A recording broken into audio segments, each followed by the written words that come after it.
Topic 4, exponent rules. In this topic, there's one objective. We're going to review the properties of exponents, and then after I go through the properties, you're going to practice 8 problems to test your knowledge with it. All right? So, in this video, I'm going to talk about 6 different properties that exist for exponents. All right? I'm going to go through an example for each, so please just follow along as I'm writing this down. This is a big topic from Algebra 1, and we've touched on it all throughout the semester, and so I'm just going to try to refresh your memory with the examples I use, and then you're going to put it into action with the practice work. All right, so to begin, the first property is base times base. All right, I'm going to use an algebraic example and then a numeric example. And if I have the example of x to the second power, x squared, times x to the third power. Now, let's talk really quick. A base is something that has the exponent. So in this case, x is the base, and then the exponent itself is the power, the piece that has, or the x is being raised to. And so in this case, up here, the 2 is the power. So that's just a refresher really quick. Now, base times base, meaning the x times the x, you add, all right? Add the powers. Please write that. So in this case then, x squared times x to the third is x to the 2 plus 3, which is 5. Pretty straightforward. Now, numeric. Let's say I have 3. 3 squared times 3 to the third. All right? In this case, it's the same thing. Now, something I didn't mention, but in order for these rules to apply, they have to be the same base. And so in this case, x times x, same base. 3 times 3, same base. Now, if it was 3 times 4, that wouldn't work out in the same process, all right? So it has to be the same base. In this case, this becomes 3 to the 5th. And when it's numeric, you can actually evaluate that process, and I'm going to ask you to do so just to get in the habit of doing that, getting used to that. And so I can actually evaluate 3 to the 5th. And in that case, that is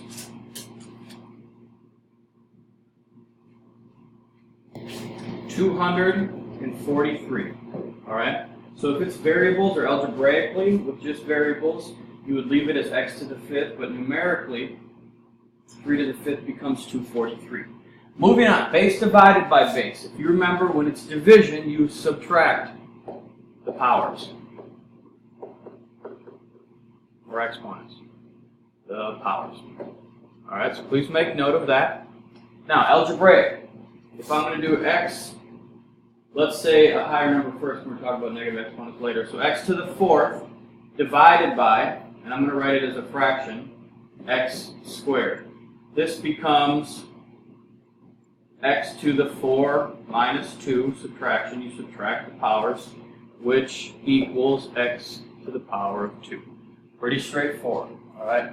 Numerically, if I have 2 to the 4th divided by 2 to the 3rd, this becomes 2 to the 4 minus 3 is 1. And in this case, 2 to the 1, anything raised to the 1 is itself, equals 2.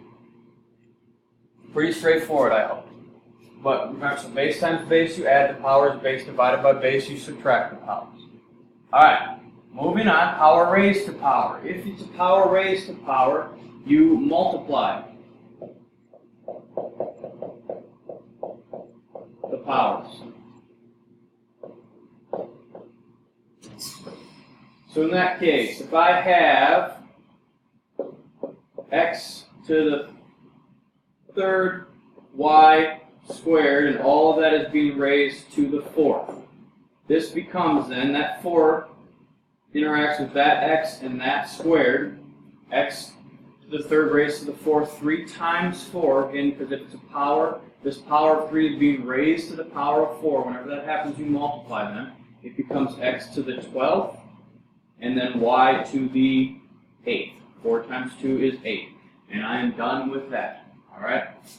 Now, numerically, if I have 2, let's say, 2 squared raised to the power of 2.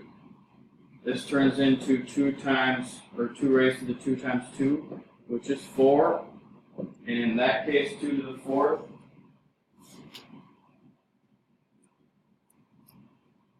is 16. So I'm done with the numeric.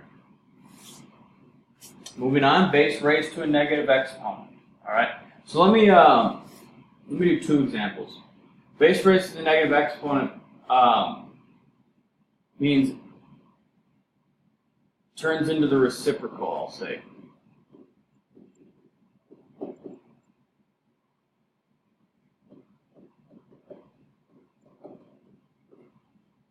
Overkill, I might spell that wrong. So let me just do a straightforward example and then one that involves another power, or another rule, sorry. So let's say it's x to the negative 3.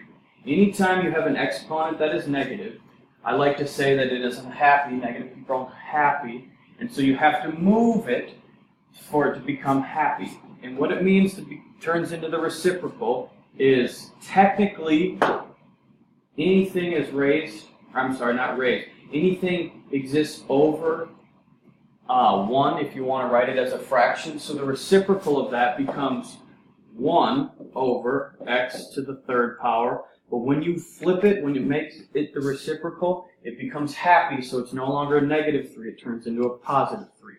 All right? So an example, let's say it's x to the negative 2 times x to the 3rd. Well, this is calling upon base times base, so you add powers. Sorry, that's a bad example. Well, let's make that a negative 3 as well. So x to the negative 2 times x to the negative 3. Base times base, you add the powers. Negative 2 times negative 3 is negative 5. Now, still unhappy. So I did one rule, the base times base rule, but now I have to do the base raised to a negative exponent rule, which means it becomes the reciprocal, 1 over x to the positive 5. All right? That's just, a lot of these will be multi-step problems, and such. Just an example of what one would look like. Numerically, 2 to the negative 2. All right? Turns into the reciprocal, 1 over 2 squared. And then it becomes 1/4. 2 squared is 4, and you can turn it into a decimal as well. So if you want to check on your calculator, 2 raised to the negative 2 turns into 0.25, or 1/4. Last 2, base raised to 0. Anything raised to 0 is 1. So I'm going to put any base raised to 0 equals 1. All right? So, for example, x to the 0 turns into 1. If I have a more complicated example, let's say I have x to the 0 y squared, and that's being raised to the power of 3. This turns into then, I didn't give myself enough room, hang on. If I have x to the 0 y cubed, and all that's being raised to the power of 2, I can instantly, whenever I see that a variable or a number is being raised to the power of 0, I can cross it out and assume that it is 1. All right? And whenever you have 1 in this process, you don't necessarily need to write it. And so I say that it just stays as 1, but it doesn't have to show up in your final answer. All right? So in any case, when you see any variable or number raised to the power of 0, you can cross it out and assume that it's 1. But to finish this off, this becomes y power raised to the power. 3 times 2 is 6. So y to the 6. X to the 0, y cubed, all raised to the power of 2 becomes y to the 6 because any base raised to 0 is 1. Now, same thing with numbers. 3 to the 0, you can try it, is 1. So any time you see a number raised to 0, it is 1. All right, and then finally, base under a radical. I want to have us rewrite as rational exponent. And this is a skill.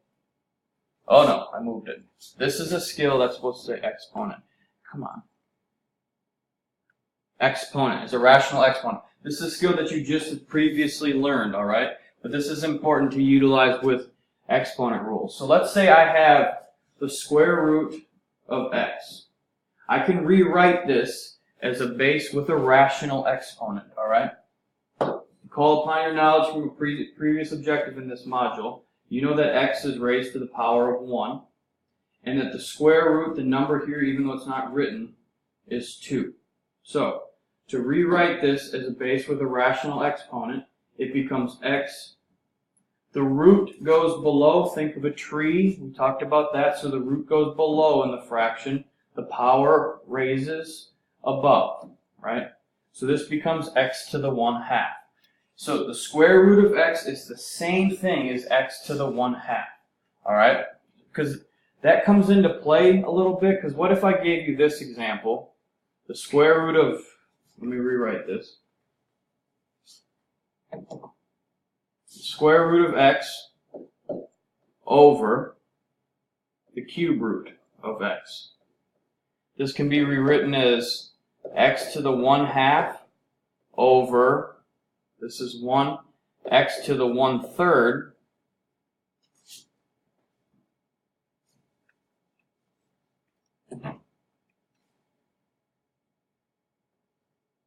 x to the 1/3, remember, because the power of 1 there, root goes below, power goes above, and then this technically is base divided by base, so now I get x to the 1/2 minus 1/3, which equals x to the